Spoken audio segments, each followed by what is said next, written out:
हम कंटिन्यू करेंगे अपने सेकंड वीडियो में। तो थर्ड चैप्टर आधा हमारा बाकी था। टॉपिक है हमारा world war 2 and outline. World war 2 के बारे में पढ़ेंगे, आउटलाइन के बारे में। तो वर्ल्ड वॉर 2 में जो वर्ल्ड थी वो दो पार्ट में बढ़ चुकी थी फिर से। एक साइड में एलाइड नेशंस थे इंग्लैंड और फ्रांस के साथ, और दूसरी तरफ जापान, इटली और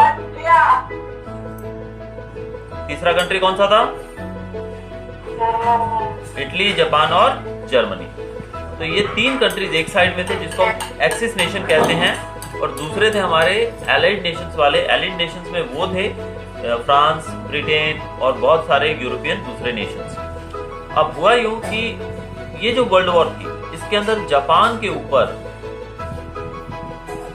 बम फेंकना पड़ा। सबसे पहले क्या हुआ था कि जो अमेरिका का एक पर्ल हार्बर नामक एक जगह थी जहां पर अमेरिकन ट्रूप्स थे, यानी कि अमेरिका के कुछ सैनिक तैनात थे। तो जापान ने पर्ल हार्बर के ऊपर अटैक कर दिया और बहुत सारे अमेरिकी सैनिक उसमें मारे गए।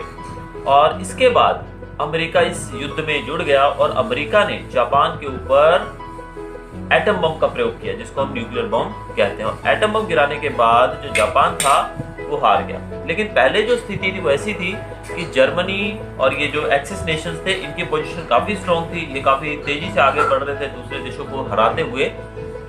लेकिन जैसे ही जापान के ऊपर बम गिरे तो जापान ने सरेंडर कर दिया, जापान ने घुटने टेक दिए। और जापान के हार मानने के साथ ही जो इटली और जर्मनी थे वो भी काफी कमजोर हो गए, क्योंकि तो पहले तीन ही राष्ट्र थे, तीन ही देश थे। तो इनमें से एक देश अगर हट गया तो समझिए इनकी तो 33% जो इनकी पावर थी वो तो खत्म हो गई। तो इस कारण से इन्होंने सरेंडर कर दिया और इस प्रकार जर्मनी और इटली भी धीरे धीरे हारने लगे। और जापान ने 11 अगस्त 1945 को सरेंडर किया था, जब इसके दो शहरों नागासाकी और हिरोशिमा के ऊपर बम गिराए गए थे। उसके बाद इटली और जर्मनी भी धीरे धीरे कमजोर होते गए और इस तरह से वर्ल्ड वॉर 2 खत्म हो गया। वर्ल्ड वॉर 2 पूरा हो गया। अब effects of world war 2, immediate effects. अब वर्ल्ड वॉर 2 खत्म होते क्या प्रभाव पड़े दुनिया के ऊपर? तब सबसे पहले इकोनॉमिक इफेक्ट। हम जानते हैं कि जब नुकसान तो बहुत हुआ होगा, क्योंकि जब युद्ध होता है तो युद्ध में कुछ फायदा नहीं होता, हमारा नुकसान ही होता है। तो इकोनॉमिक इफेक्ट पहले बताया गया है कि अमेरिका जो था उसने 50 बिलियन डॉलर का नुकसान झेला,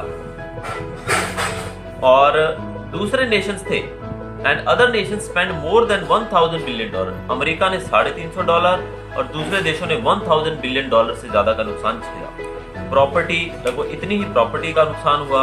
इंग्लैंड ने भी बहुत सारी प्रॉपर्टी, लगभग 2000 करोड़ की प्रॉपर्टी को का नुकसान किया। और जर्मनी की बात करें तो जर्मनी के नुकसान को तो हम इमेजिन नहीं कर सकते कि जर्मनी को कितना नुकसान हुआ होगा। और इसका कारण ये था कि दुनिया के जितने भी देश थे सब देशों ने आर्म्स और एम्यूनिशन यानी कि हथियार और गोला बारूद बनाने में ज्यादा खर्चा किया। तो उस समय जो हथियार बनाने की जो होड़ लग गई थी लोगों में, इससे खाने पीने की चीज़ों की बहुत कमी होगी, जिससे उनका प्रोडक्शन काफ़ी कम हो गया, उनके दाम बढ़ गए। आम लोगों के पास इतना पैसा नहीं बचा कि वो महंगी खाने की वस्तुएं खरीद पाए। क्यों? क्योंकि उनका प्रोडक्शन कम हो गया और हथियार ज़्यादा बनाने लगे। यानी कि हर एक देश जो है वो हथियार बनाने की तरफ ज़्यादा जोर देने लगा, और जो उनका ये था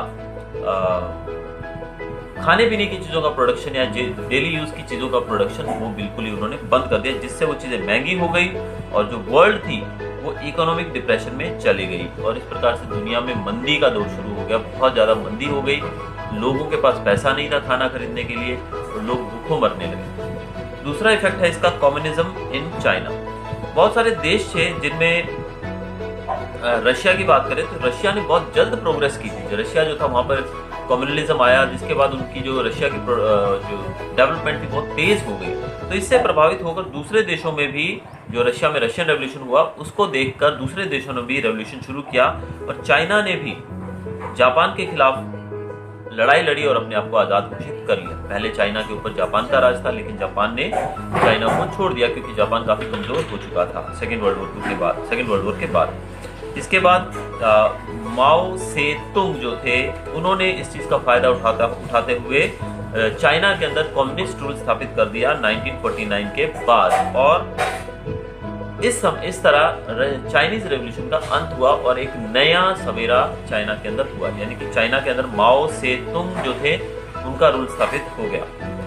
तीसरा टॉपिक है हमारा the beginning of cold war, long term effects. अब वर्ल्ड वॉर 2 तो खत्म हो गया, लेकिन दुनिया दो पार्ट में बढ़ चुकी थी। एक तरफ था अमेरिका और दूसरी तरफ थी रशिया। ये दो सुपर पावर्स खड़े हो गए। वर्ल्ड वॉर 2 के बाद दो पावर्स बन गए, जिनमें एक था रशिया और एक था अमेरिका। अब ये दोनों जो थे ये पहले वर्ल्ड वॉर में दोनों दोस्त थे, यानी कि युद्ध के समय ये दोनों एक साथ लड़े थे, मिलकर लड़े थे। बट युद्ध के बाद इनके कुछ मतभेद हुए, आपस में कुछ डिफरेंसेस क्रिएट हुए, जिससे इन्होंने एक दूसरे से पल्ला झाड़ लिया और एक दूसरे से अलग कर लिया, ऑपोजिट ग्रुप बना लिया। अब इन्होंने दो ग्रुप बनाए, दूसरे देश जो थे वो इनके ग्रुप ज्वाइन करने लगे। किसी ने रशिया को ज्वाइन किया, किसी ने अमेरिका को ज्वाइन किया। The World War, the war of words, the war of ideologies that both superpowers initiated in order to support or oppose each other's opinion is created the atmosphere of Cold War. अब जो दोनों देश थे उनके बीच में कोई real नहीं हुआ, लेकिन उनके बीच में जो युद्ध हुआ वो बातों का युद्ध, बोलकर एक दूसरे के साथ वार्तालाप, यानी कि एक दूसरे के खिलाफ बोलकर वो एक दूसरे को नीचा दिखाने लगे और एक दूसरे से आगे बढ़ने की कोशिश करने लगे। इससे एटमॉस्फेयर और ज्यादा खराब हो गया और कोल्ड वॉर जैसी स्थिति पैदा हो गई। बहुत सारे समय ऐसे आए जब ऐसा लगा कि एक और युद्ध होगा, इन दोनों के अंदर टकराव ऐसा हो गया कि जब लगा कि एक और युद्ध हो जाएगा, लेकिन किसी न किसी तरीके से वो सर्कमस्टांसेस को अवॉइड किया गया और युद्ध नहीं। अगला हमारा टॉपिक है यूनाइटेड नेशंस। अब यूनाइटेड नेशंस की बात करते हैं तो वर्ल्ड वॉर 2 खत्म हुआ। वर्ल्ड वॉर 2 के खत्म होने के बाद, वर्ल्ड वॉर 1 खत्म होने के बाद हमने लीग ऑफ नेशंस को बनते देखा था और हमने लीग ऑफ नेशंस के फेलियर के साथ ही हमने वर्ल्ड वॉर 2 शुरू होते देखा। लेकिन यहाँ पर दुनिया को ऐसी बॉडी की जरूरत थी जो दूसरे युद्ध ना हो दुनिया में, इसको देख सके। तो इसके लिए लीग ऑफ नेशंस के फेलियर के बाद यूनाइटेड नेशंस बनाया। यूनाइटेड नेशंस जो थे वो 24 अक्टूबर 1945 को बनाया गया। इसको बनाने का कारण था कि विश्व में दोबारा ऐसी युद्ध ना हो, इस चीज को देखना, कि वर्ल्ड के अंदर दोबारा ऐसी कोई भी स्थिति पैदा ना हो कि वर्ल्ड वॉर हो। तो इसमें जो मेन रोल निभाया वो अमेरिकन प्रेसिडेंट जो थे रूजवेल्ट, इन्होंने मेन इसमें रोल निभाया। इन्होंने 4 ऐसे पॉइंट्स दिए जिसमें बताया गया freedom of speech and thought, freedom of religion, economic freedom and right to freedom from fear. इन 4 पॉइंट्स को लेकर इन्होंने यूनाइटेड नेशंस का गठन किया, यूनाइटेड नेशंस का फॉर्मेशन किया। रूजवेल्ट जो थे अमेरिकन प्रेसिडेंट, उन्होंने विंस्टन चर्चिल जो कि ब्रिटेन के प्राइम मिनिस्टर, उनके साथ मिलकर एक एग्रीमेंट किया जिसको अटलांटिक एग्रीमेंट भी कहा जाता है, जो कि मध्य सागर अटलांटिक सी के अंदर किया गया था। इस कारण से जब वो शिप पे थे, इसीलिए इसको अटलांटिक एग्रीमेंट भी कहा जाता है। इसके मुताबिक दुनिया में शांति, पीस अगर बनाए रखनी है तो डिसआर्मामेंट करना होगा, यानी कि हर एक देश को जो हथियार है उस पर बंदी, उस पर थोड़ा लगाम लगानी होगी। अगर हथियार इसी तरीके से बनते रहे तो फिर से एक और युद्ध हो सकता है। इसलिए उन्होंने एक ऐसा एटमॉस्फेयर क्रिएट करने की कोशिश की जहां पर युद्ध ना हो, और युद्ध अगर नहीं होंगे तो उसके लिए डिसआर्मामेंट जो है वो बहुत ही जरूरी कदम था। और इस प्रकार से इन्होंने जो कुछ फॉरेन मिनिस्टर्स थे ब्रिटेन के, अमेरिका, रशिया, चाइना के, इन सब लोगों ने मॉस्को के अंदर मुलाकात की वर्ल्ड पीस के लिए, जिसको मॉस्को डिक्लेरेशन के नाम से जाना जाता है।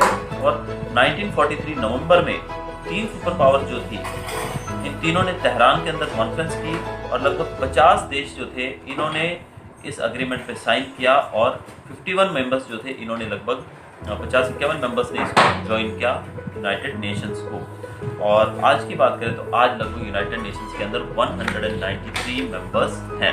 अब हम यूनाइटेड नेशंस के अलग अलग ऑर्गन्स के बारे में बात करेंगे। इंटरनेशनल कोर्ट ऑफ जस्टिस जो है वो भी एक पार्ट है यूनाइटेड नेशंस का, और इसका जो हेडक्वार्टर है वो हेग, नीदरलैंड्स के अंदर स्थित है। और अब हम पढ़ेंगे पहला जो है इनका टॉपिक, जनरल असेंबली के बारे में। जनरल असेंबली क्या है? जनरल असेंबली जो है वो यूनाइटेड नेशंस का सबसे बड़ा पार्ट है, सबसे बिगेस्ट ऑर्गन है।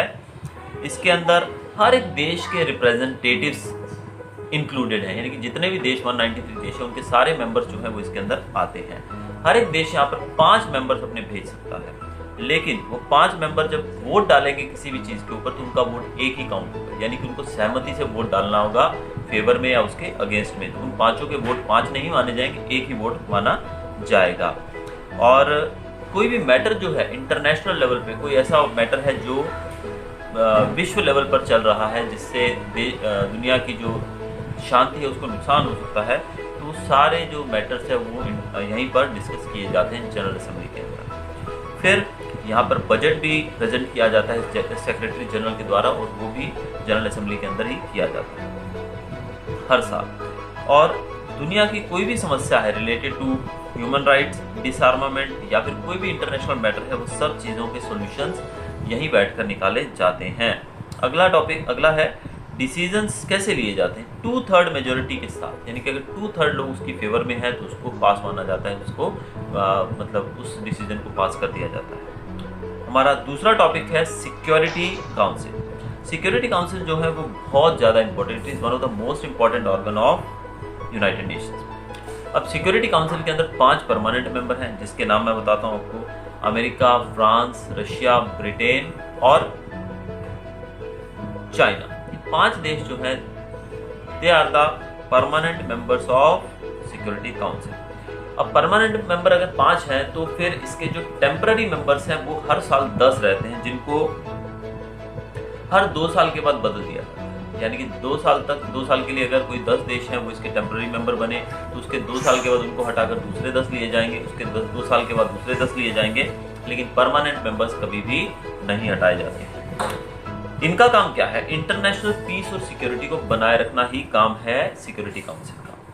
ये जो दूसरे देशों के बीच कुछ प्रॉब्लम्स होती हैं, कुछ ऐसे केसेस होते हैं जहाँ पर लगता है कि बहुत ज़्यादा मसला गर्म है, तो ऐसे में ये लोग वहाँ जाकर अपना डिसीजन के द्वारा उनके मसले को हल करते हैं और युद्ध को रोकते हैं। इसी में जो मेन पावर्स हैं, यानी कि जो परमानेंट मेंबर्स हैं, उनके पास एक स्पेशल पावर दी गई है जिसको कहा जाता है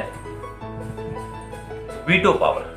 वीटो पावर क्या है? Veto power means the power to deny, यानी कि इन देशों के पास जो परमानेंट मेंबर्स हैं उनके पास वीटो पावर है। वीटो पावर मतलब कि वो किसी भी डिसीजन के लिए नो बोल सकते हैं। यानी कि कहने का मतलब यहाँ पर कि 5 देश जो है परमानेंट मेंबर, सपोज किसी मसले के ऊपर इन्होंने वोटिंग किया, उनमें से 4 देशों ने उनके पक्ष में यानी कि यस में वोट किया और 1 देश ने नो में वोट किया, तो वो जो है वहाँ पे जो काउंटिंग है वो नो में मानी जाएगी, ना कि यस में। क्यों? क्योंकि इसी को वीटो पावर कहा जाता है कि पावर टू डिनाई, कि कोई भी एक देश अगर मना बोल देगा तो वहाँ पर ना हो जाएगी, यानी कि उस केस को नहीं माना जाएगा। 4 देश फेवर में है लेकिन 1 फेवर में नहीं है, तो इस तरीके से डिसीजन को कैंसिल किया जाएगा, वो सोल्यूशन उसका नहीं निकल पाएगा। भले वो कोई भी देश, कोई भी 5 में, यानी कि वीटो पावर का इस्तेमाल किया जा सकता है किसी भी देश के द्वारा। और अगर डिसीजन को या कोई भी बिल को पास करना है, किसी भी मसले को पास करना है, तो उसके लिए 5 देशों का एक ही पक्ष होना बहुत ही जरूरी है। अगर कोई भी एक देश अगर इसके अगेंस्ट में जाता है तो उस वो जो बिल है या वो जो मसला है उसको पास नहीं किया जाएगा।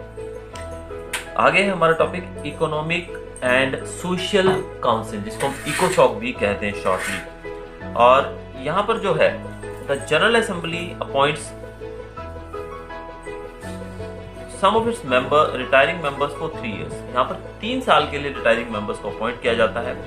ये जो काउंसिल है ट्राई करती है स्टैंडर्ड ऑफ लिविंग मेंटेन करने के लिए हर एक देश के, यानी दूसरे देशों के अंदर स्टैंडर्ड ऑफ लिविंग स्टैंडर्ड को मेंटेन करने की कोशिश करते हैं बिना किसी भेदभाव के। यहाँ पर कोई भी प्रकार का भेदभाव किए बिना एक अच्छा लाइफस्टाइल सब लोगों को मिल सके, इसके बारे में ये काम करती है। इसकी कुछ सब पार्ट्स भी हैं, कुछ इसके नीचे जो बॉडीज हैं जो इस चीज़ को देखती है वो है WHO, जो कि वर्ल्ड हेल्थ ऑर्गेनाइजेशन है, जो कि लोगों की, दुनिया के लोगों की हेल्थ की जानकारी यानी कि उसके ऊपर नजर रखते हैं, उसके लिए काम करते हैं, जिसके बारे में अभी आप ज़्यादा सुन रहे होंगे बिकॉज ऑफ कोविड-19। अगला इसके सब इसकी डिवीजन है वो है IMF, जिसको इंटरनेशनल मॉनेटरी फंड भी कहा जाता है, जिसको पहले हम वर्ल्ड बैंक के नाम से भी जानते थे। इसका काम है फाइनेंशियल स्टेबिलिटी लाना दुनिया में।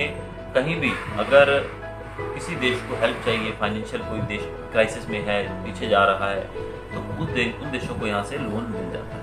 FAO, food and agriculture organisation, ये एग्रीकल्चरल प्रोडक्शन को इम्प्रूव करने में मदद करती है। फॉरेस्ट्री फिशरी, यानी कि किस तरह से एग्रीकल्चर, फॉरेस्ट्री, फिशरी को बढ़ाया जाए, इसके लिए काम करती है। ILO, international labour organisation, labourers को, दुनिया भर के लेबरर्स को काम मिले, उनको जस्टिस मिले, ये इसका काम। UNICEF, United Nations international children's emergency fund, जिसको भी बदलकर United Nations international children's fund कर दिया गया है।